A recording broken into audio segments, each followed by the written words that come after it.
Pasalamat ako sa Panginoon dahil yung kahit 2 days kami na doon ay may mga nagtulong kami, naging masaya kami. Para sa akin, ang pinaka-best na experience ko doon ay yung Friday night na yung ocean explosion kasi muli doon ay ang puso ko ay nagliyaw para magsilbi sa Panginoon. Kaya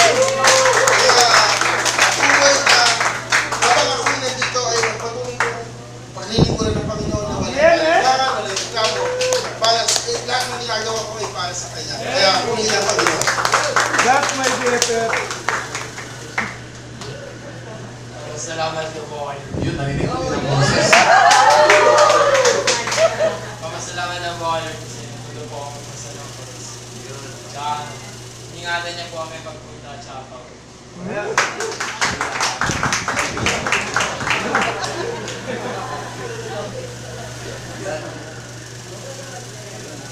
Ako na po nagpapasalamat kami kay Lord kasi papunta ko siya kapabalik pinag ginabayan niya po kami tapos siya lahat nag-provide ng pangailangan namin doon.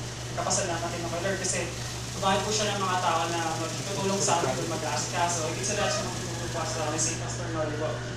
In terms of music ko, marami po kami natutunan, no? Theoretically po. So para ma-enhance po or magkaroon po ng foundation yung aming musical knowledge po.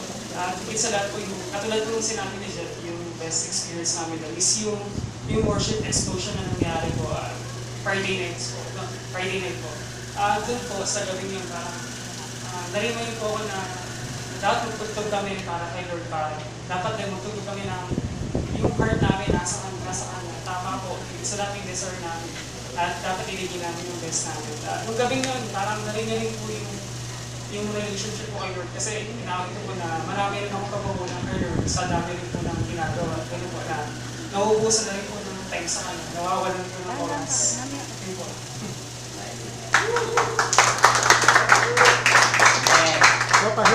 Salamat ako sa Panginoon at nakakabasa na pala ako ng music. What the hell? Salamat ako sa Panginoon dahil yung music is yung pinaka-general, yung universal, yung language na yun. So, ang ganda nung bigay sa atin yung gift ng Panginoon. So, pwede palang makakuha na yun kahit sa simpleng bagay lang or sa pagtugtog. Madaling makukuha at madaling ma-worship si God. Kaya yun yung pinapasalamat ko sa Kanya. Napakadali lang pag-aralin yung music kung bibigyan mo lang talaga siya ng time at effort.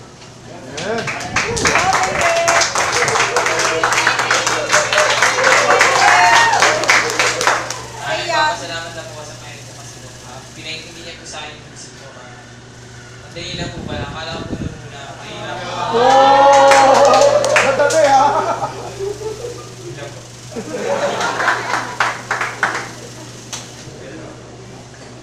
Ayan. Ang experience ko naman doon, yun, natuto nga ako. Dahil dati wala naman talaga ako ka-interest din sa mga C, D, E, G, mga notang ganyan. Parang alien siya sa paningin ko. Parang ayokong aralin to, magna-numbers na lang ako kaysa mag-ganyan. Ewan ko kung hanggang ngayon ganun ba. Pero at least, kahit pa paano, may foundation na ako. At least, kahit pakitaan na ako ng mga nota, alam ko na rin kahit pa paano kahit mga 30%. Joke lang. Ayan, to God be the glory.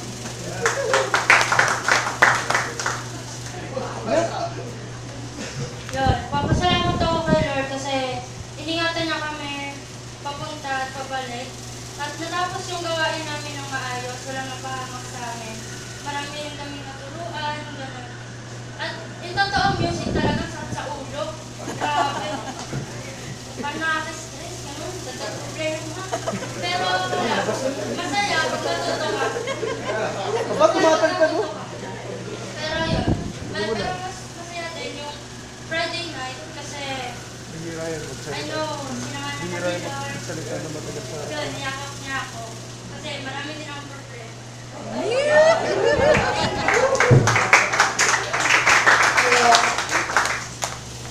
Ayun po, nagpapasalamat ako kay Lord kasi pati rin kay Pastor, kay Lord kasi binigyan niya sa atin si Pastor. Sa mga natutunan namin, nalaman ko na pwede ko pala itaas yung kanta na hindi ko.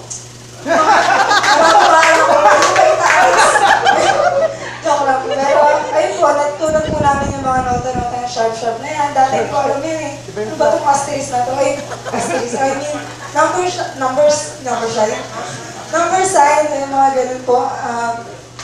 Ayun po, nagpapasalamat din po ako nung Friday night nga na sinasabi nila. Blessing po sa akin yun nung hindi na ako makatayo. Grabe, sobrang, yung puso ko na-overwhelmed kasi grabe yung presensya ni Lord. Yung presence niya napakalakas na hindi ka na niya hayaan tumayo doon. Grabe, hindi po ako makatayo nung gabing yun eh. Pati yung kamay ko hindi ko maigalaw. Basta lahat sobrang nagpapasalamat ako sa Panginoon kasi yung puso ko binigay niya na ulit ng apoy na dati ko pang hinihingi ulit sa Kanya. Kasi sabi ko po hindi po ako yung buhay ko ng Kristiyano kasi baba, taas, ganyan po eh. Pero ako, pinilig po ni Lord yung init ng pagmamahal niya, pinaramdam niya sa akin. Sabi nga po ni Lendet, yakap niya. Ramdam na ramdam ko po nung gabing yun. Sobrang nagpapasalamat ako sa Panginoon kasi dinala niya ako sa church na to. Nung gabing din yun, Panginoon, Pastor, naalala ko po yung unang araw ko sa church na to. Na, unang araw ko talaga na itsura ko pa nga po nun, mukha po akong kanintang tambay. Nung unang araw, nag-flashback po talaga yung tipo ng yung sipon ko, tsaka yung luha ko nagsasama na, parang ganon. Sobrang nagpapasalamat ako sa Panginoon talaga dahil dinala niya ako dito eh. Naisip ko po kung wala ako dito, isa rin po siguro ako sa mga nag-aalay lakad nung Sabado. Ay, nung Thursday po yata. Thank you po. Yun. Ano po, nagpapasalamat po ako kay Lord kasi yun nga, another experience po. Tapos, kala pastor po, tsaka kala tita, ano po, ayun, another experience, tsaka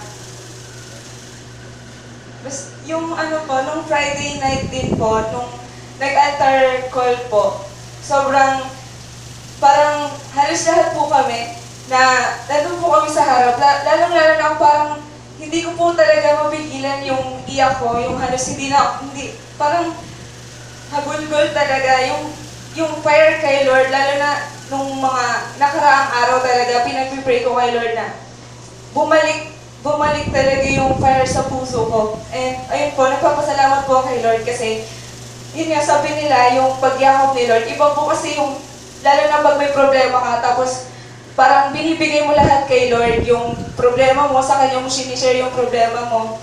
Tsaka yun po. Lamig ha, lamig. Ako po, nagpapasalamat po ako kay Lord kasi kailangan talaga tumutugtog ko para sa Kanya with excellence. Tapos, tsaka hindi pa natatapos dito yung skill ko, yung skill namin. Kasi sabi nga ni Pastor sa tinuro niya, at least